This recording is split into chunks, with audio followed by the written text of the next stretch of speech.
China's economy is in serious trouble, with economists around the world making grim predictions for its future. And it's not hard to see why. National and private debt is at an all-time high, a housing crash looks imminent, and investors and governments around the world are pulling out of China, causing open protest and dissent in one of the most authoritarian nations on the planet to break out in one of the most impactful ways since Tiananmen Square. This is why the CCP has been reluctant to reveal to the world just how awful things really are, with the Chinese government even delaying the release of key data on their economic performance. It appears that China is just like any other big swollen company on the verge of collapse, with many similar parallels to collapsing businesses. And if China doesn't do something soon, they're gonna face imminent disaster. But don't get me wrong, this won't just affect China, this will affect each and every one of us. And the solution to this problem looks extremely sinister. So what's happened in China to make things this bad? And why are governments around the world so worried about the solution to this problem? Well, the first reason that China's in so much trouble is because of their debt. Now, all countries have a lot of debt. At this point, it's an integral part of any modern economy, but in recent years, China has accrued a staggering amount of debt in such an incredibly short amount of time. To put this into perspective, from just 2020 to 2021 alone, China's debt grew by over $1.2 trillion. And let's not forget that this debt eventually needs to be paid off. And you see, this is the root problem of China's fatal debt spiral, because economists around the world are deeply worried about the debts that other countries owe China, as it's only when these are paid off that China will then finally be able to afford to start reducing its debt. Now, this might sound complicated, so we need to unpack some background knowledge. In 2013, China was an incredibly fast-growing economy, with almost everyone predicting it to outpace the US. Business was booming, and the government was looking for ways to both expand its influence and cement its regional power. They were looking to make subsidiaries and invest in them, hoping to reap the diplomatic and economic rewards later. But to become the world's largest economy, they had to be ambitious, or so they thought at the time, which is why China would embark on their Belt and Road Initiative. Xi Jinping, the incumbent Chinese de facto dictator, made it the cornerstone of his foreign policy. However, make no mistake, this dream of international dominance has been around ever since Mao. Mao Zedong, the first ruthless communist authoritarian Chinese dictator, created a 2049 plan that still stands strong as one of China's guiding principles. Mao envisioned a China that over the course of a century would grow to dominate its region and gain acceptance as a great power on the world stage. And by 2013, this had pretty much already happened. China had gone from a poverty-stricken hellhole to the second largest economy in the world. But China dreamt of more power. If they were going to overtake the US, they needed to engage in neo-colonialism by gaining a foothold in other countries as well as their own. The soft power that came from this would then help China unseat the US from its position at the top of the world, and this meant investing in developing nations. And so China went hard on this, pouring $838 billion into the scheme, loaning pretty much all of it to countries in Asia, the Middle East, and Africa. And in many ways this worked. China paid for hospitals, rail networks, roads, and even skyscrapers. And on the surface this seemed great, not only for helping these developing economies, but for helping the people in these countries. The amount of good that some of these investments have done for the poorest people cannot be understated. But again, this wasn't done as charity, this was to gain influence and power, and more importantly leverage over the world, with these poor governments becoming in debt to China. The thinking by China was, if they invested in all these poor countries that hate the West, these countries would soon become close allies of China, allowing China to gain vast dominance over the world, with all these poor countries being in debt to China and paying back through any means. However, this didn't exactly go to plan, which became very clear in Sri Lanka. Sri Lanka's new Lotus Tower stands 350 meters tall,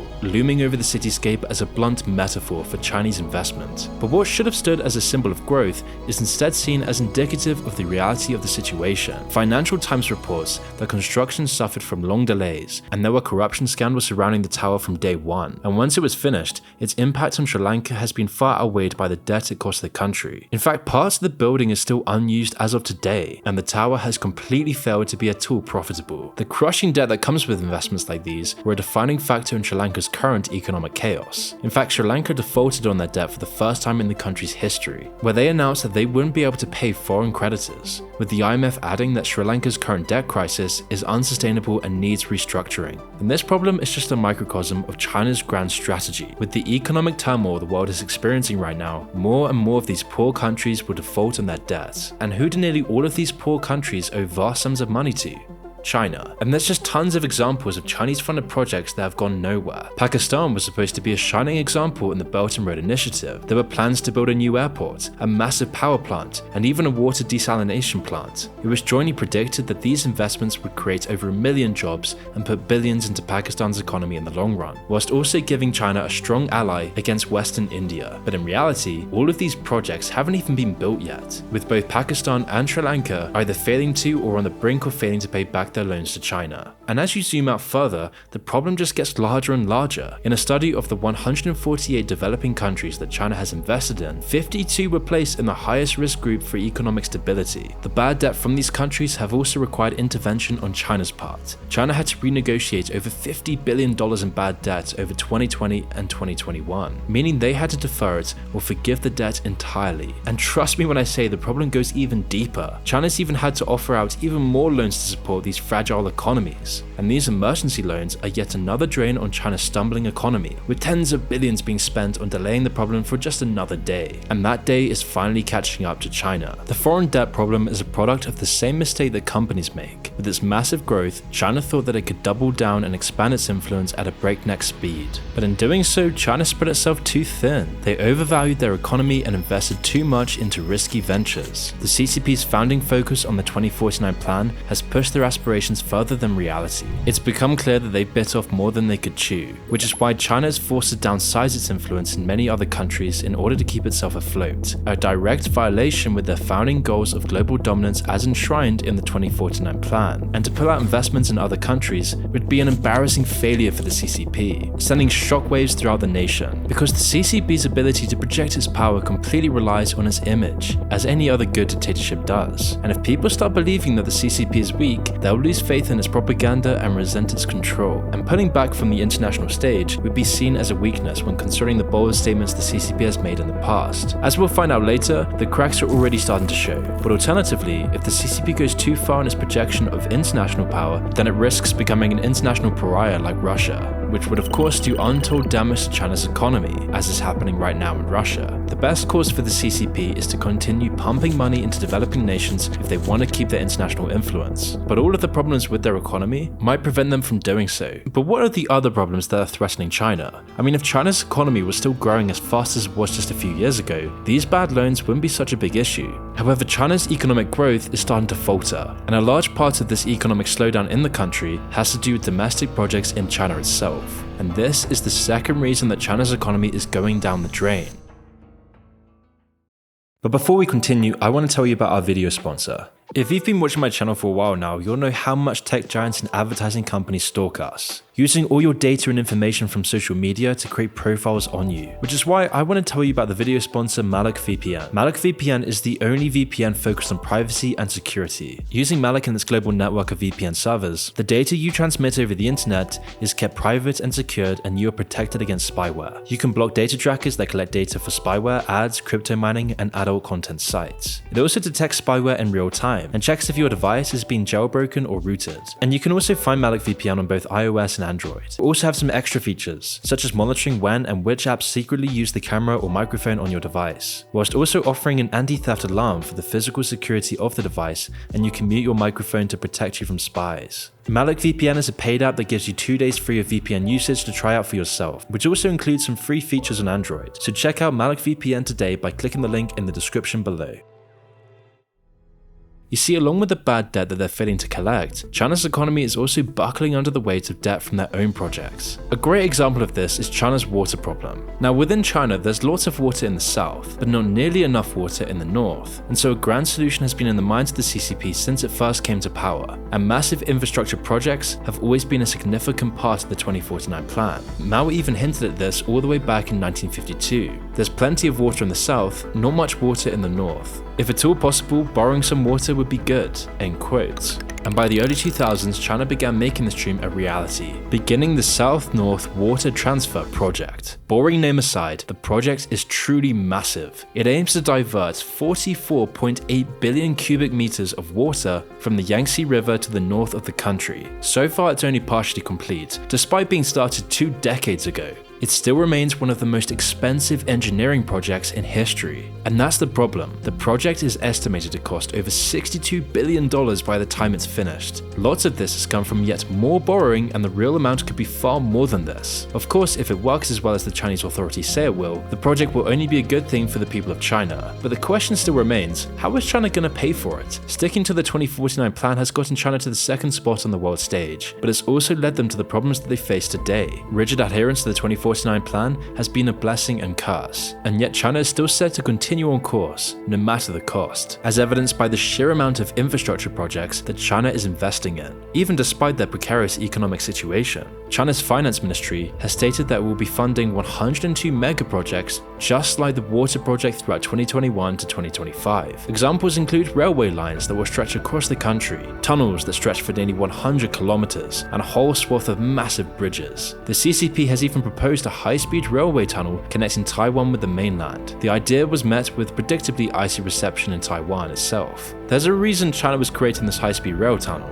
a reason that will become clearer later on. But aside from this, all of these mega projects means China is taking on more and more debt. With the fragile state of their economy, the pressure of this may be too much for the country to take. It remains to be seen whether all of this investment in infrastructure will pay off, but if they turn out anything like China's foreign infrastructure investments, the outlook isn't good. However, all of this debt wouldn't be such a big problem if China's economy was still growing as fast as it was just 5 or 10 years ago, but it just isn't anymore. And this is the third problem that's facing China's economy. Their growth is slowing down. You see, since the 2008 financial crash, China's found it hard to reach the same levels of growth. From a staggering 15% of GDP growth in 2007, growth fell to under 10%, and in 2019, it had fallen further to only a 6% growth per year. So of course, China's economy is still growing, but not at a rate that justifies the huge amounts of CCP borrowing. With the slow loss of growth, it looks like China's economic golden age might have already passed. They're fast losing out to their competition as well. Developing nations like Bangladesh are already undercutting their production, offering lower prices that China just can't keep up with. As China's economic growth has created a huge middle class, a middle class that demands a satisfactory wage. But in places like Bangladesh, people will work for anything, becoming a huge thorn in China's side. But Bangladesh isn't the only one. Vietnam and Laos are also competing in manufacturing. India is a strong, nuclear-capable rival for China to contend with. The two countries are neighbors and have had continual border skirmishes.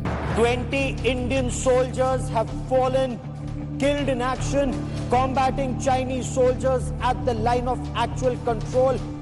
Today, they're both engaged in another Cold War, both competing for geopolitical influence. China can't just worry about taking the #1 spot from the US, they also have to worry about the rising powers that surround them, with lots of them being openly hostile to China's interests, and as they lose their monopolistic control on global production, it's not surprising to see their economy slowing down. But these aren't the only international factors playing on China's economy. Their continual trade war with the US has also been poisoning their economic growth. This is the fourth reason that China's economy is in trouble. The CCP has been split between two options: giving in to the US to avoid economic ruin, or to assert China's dominance over America. Now, the long-term effects of this are still unclear, but what we do know is that China is suffering because of the trade war. You see, the US has imposed billions in tariffs on Chinese imports, completely damaging the economy's ability to grow. In early 2019, shortly after the trade war began, China's industrial growth fell to only 5%, the lowest in 17 years. Exports and imports both fell in the same year as well, but in an odd twist, the crisis actually played into the Chinese government's hand. The nationalist spirit that came from the trade war was actually used to fuel support for the CCP. It made America look like a more obvious enemy. However, whilst this might have been good short term, the damage that it did to China's economy has only weakened its ability to deal with the next massive problem that it faces. Which leads us on to the fifth reason their economy is in so much trouble, and that's to do with the Chinese housing market. At first, property was the rock on which China's economy was built. The value of property rose pretty much everywhere, and soon trillions of dollars were being invested into the housing market. Today, Chinese banks who dominate their financial sector have around 25% of their total investments in property, and this means that the housing market is crucial to China's economy even more so than in many other countries, which is why the Chinese government has been so worried about it in recent years. Attention was first brought to the fragile market when China's second largest property developer Evergrande announced that it was in danger of drowning in its over $300 billion worth of debt. And since this announcement last year, things really haven't gotten any better for the property giant. In fact, they defaulted on numerous debt payments and are now on the brink of insolvency. The death of this company will be felt nationwide, but this isn't just a problem with one Chinese company. Over the past year, we've seen house prices in China fall drastically. In 2021, prices for new homes in China fell by 1.3%, damaging the whole economy in the process. And this is even more shocking when we consider that they were up 5% the year before. These problems have also led to even more bad debt in the economy as well, with nearly 30% of property loans in China now being considered bad loans, with Evergrande and other property developers' debt problems driving this increase. And these might just sound like statistics, but they threaten the very fabric of China's economy, and yet they also portray a deeper issue within the country itself. Just like with their infrastructure projects, China has seen massive amounts of new properties built within the past few decades. The government gave companies like Evergrande large subsidies and incentives to make more and more homes, but in a lot of cases, these projects just went way too far, as Chinese property developers began to offer people mortgages on houses that hadn't even been built yet. The property developers then used this money to fund further housing development plans, rather than using it to finish the one they'd actually been paid for. And this is worrying, considering much of China's population considers investing in housing to be just like putting money in the bank. It just seemed like such a safe investment, but when this vicious cycle continued, as property developers were using more and more money from one project and another to fund the previous ones, and on and on and on. But when something would break the chain, the whole thing would unravel, and people would be left without the home they paid for. And that's why, as of today, there's an estimated 2 million homes in China left unfinished. This is evidenced in the vast concrete cities,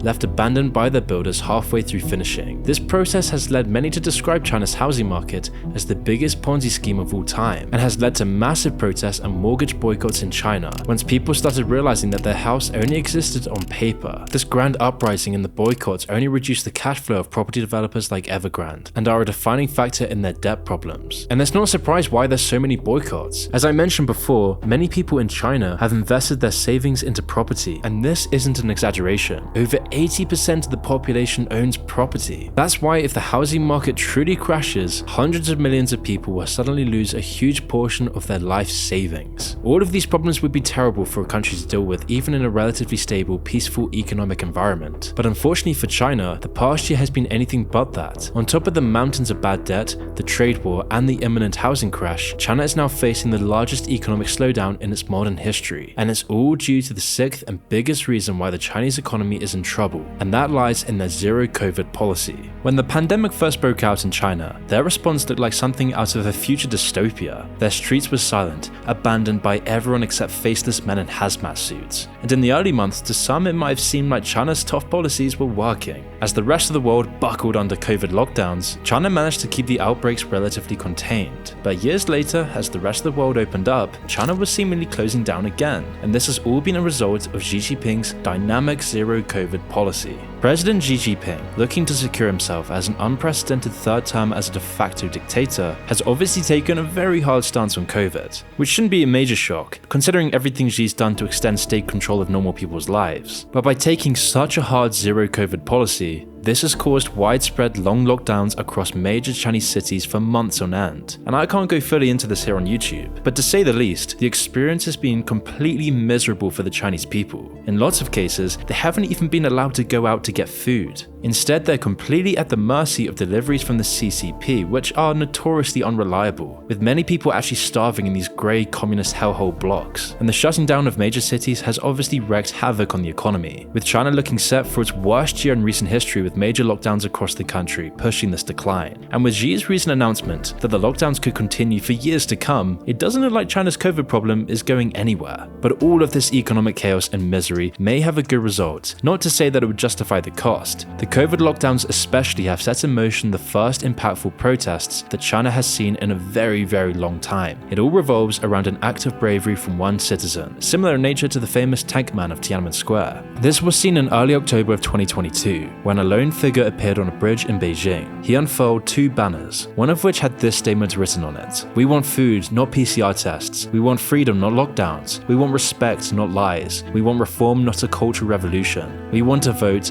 not a leader. We want to be citizens, not slaves. This message struck a nerve with the Chinese populace and quickly went viral, even after Chinese officials dealt with the protester. The censorship machine has been in full swing, with Chinese authorities desperately trying to stop the spread. They even removed a song that had the same name as The Bridge. But of course, this hasn't worked, with Chinese citizens finding ways to outfox the censorship algorithms. One clever way was by not mentioning the protester name by using ambiguous phrases like, "I saw it." And protests like these are expected to become commonplace in China if they keep abusing the people they're meant to represent. And as the Chinese economy falters and people begin to suffer, it can only mean more and more instability for the CCP. And the cherry on top of all of this is that the US is now threatening China's economy directly by putting sanctions on the microchips they're so dependent on for their industry. You see, China uses over 75% of the world's microchips, but only makes about 15% of them. And the most advanced microchips, the chips in things like smartphones and computers, are only made in Taiwan. And so by putting sanctions on these microchips and becoming stronger and stronger allies with Taiwan, the US is throttling China's economy together and tighter, with these recent sanctions posing an existential threat to their economy. So of course, with all of these factors, China is getting very desperate, and it seems like there's only one solution: for China to invade Taiwan.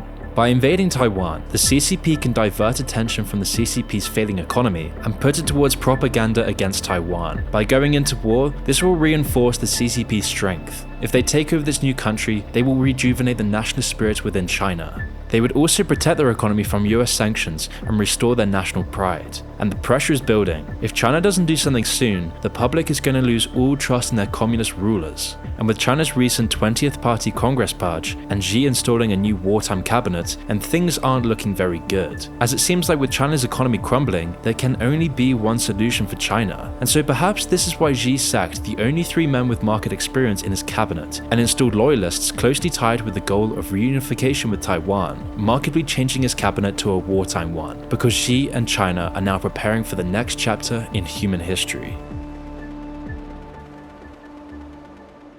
If you enjoyed this video and want to see more controversial videos that I can't release to the public, consider joining the channel. For just $5.99 a month, you'll have access to monthly exclusive videos not released to the public, where you can watch our videos on Ted Kaczynski and our Mr. Robot series review, and soon we'll be releasing a video on the man behind Gay Frogs. In addition to the exclusive videos, you'll also have access to my private Discord group. All you have to do is click the join button below or click the link in the description.